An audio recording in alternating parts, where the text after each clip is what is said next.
So you do seem to have like a good like fundamental basis in like the technical aspects though. Like you've studied art history and you seem to like have an appreciation and knowledge of that, which is funny because when I went to art school and ended up dropping out, I just like the art history stuff was it was like like I just not that I didn't get it, I just didn't care. You know what I Well, for mean? me, But the art history stuff is like the coolest part of it. okay, yeah.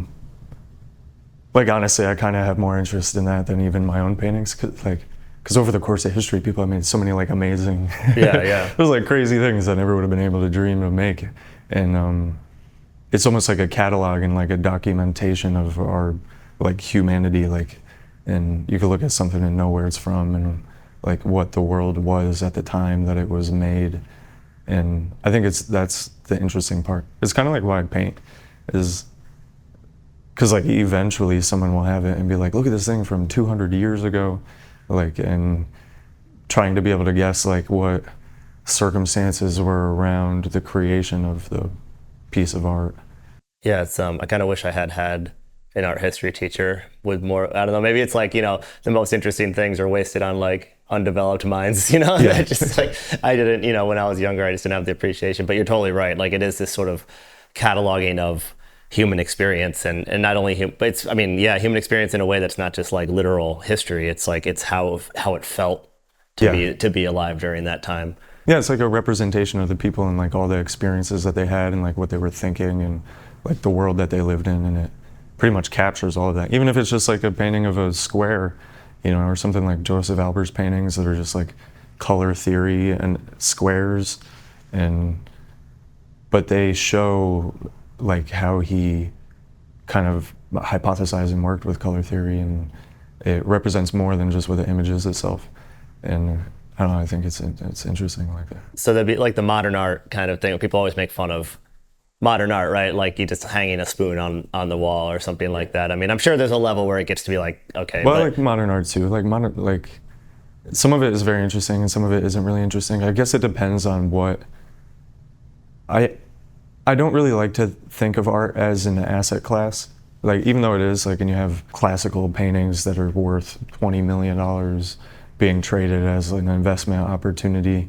But then when you have things that are just like a spoon taped to the wall or something, that like where does the value come from? Like I know the value with a lot of historical art comes from how it's documented human experience and what it had contributed to human experience at the time.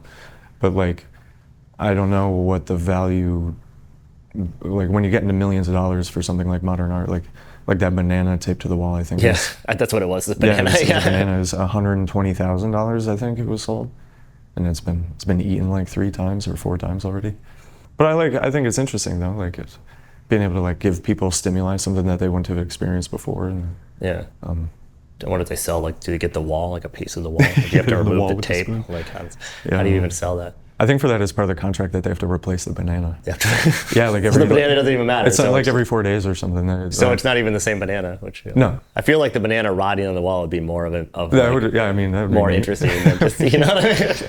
Yeah, no, it's part of the contract for the art that like if you own it, you have to like keep the banana fresh. That's like, for the rest of the time. Yeah, that's hilarious.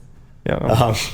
So are there any, is there like a particular time period in art history or like a specific sculptors, painters, or mediums, or anything that you are sort of drawn to specifically? It's tough. I mean, when modern art, even like contemporary art, I think I really like Damien Hirst, which, I mean, I wouldn't describe anything I do to be Hirst-like in any way, and he's very similar to like the modern art stuff we were just talking about. Like, I think one time he had a gallery event, and he just turned the whole gallery into a pharmacy.